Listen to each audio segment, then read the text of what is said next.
we kept on the terrace. All right, it's that time of year, isn't it? Barbecues, patios, friends, family, delicious food.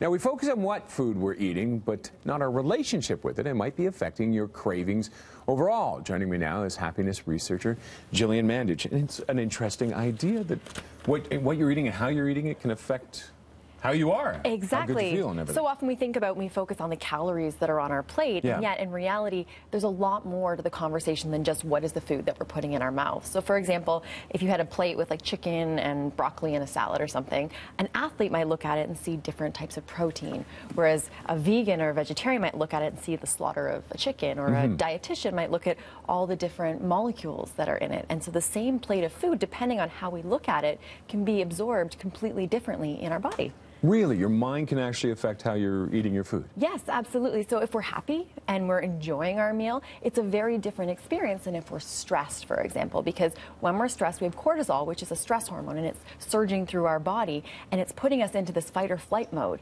And so our body is trying to, it'll absorb the food differently, and we're more likely to store food as fat and not absorb as much of the vitamins and minerals in the food if we eat it when we're stressed. So can you actually get away with eating bad food if you're in a good mood?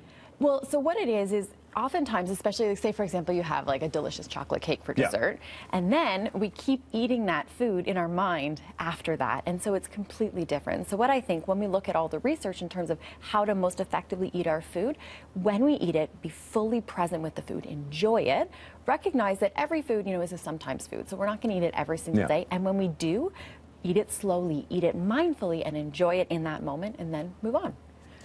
And so, what kind of an impact then does it have? Is it something that builds up down as you're doing that? If you're continually thinking, if you're stressed all the time, you're going to just store more, right? You'll put weight on. Absolutely. And the other thing is to remember is food is a full sensory experience. So we eat, yes, with our mouth, but we also eat with the smells and the textures and the colors of our food. So making sure we have, you know, a rainbow of food, a variety of different flavors, and even paying attention to our plate size. So a study from Cornell University found that we eat 94% of the food on our plate, regardless of the size. And yet, people in the studies reported equally being as full from a larger plate and a smaller plate. So even paying attention to, yes, the food, and also how are we serving it. Other research found that we eat more in wide containers than tall ones.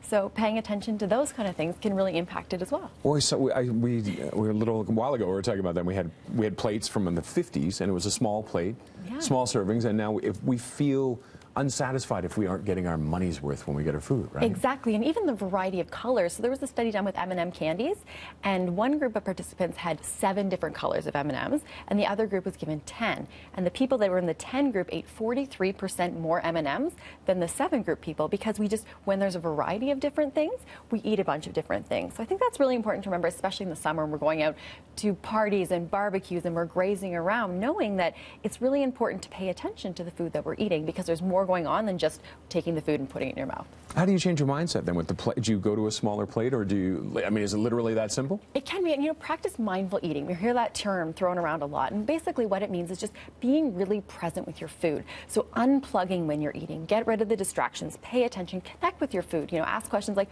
where did this come from? Where, you know, what farmer grew this food? All of those questions, eating mindfully, no distractions, is going to really enhance your overall nutrition and your digestion.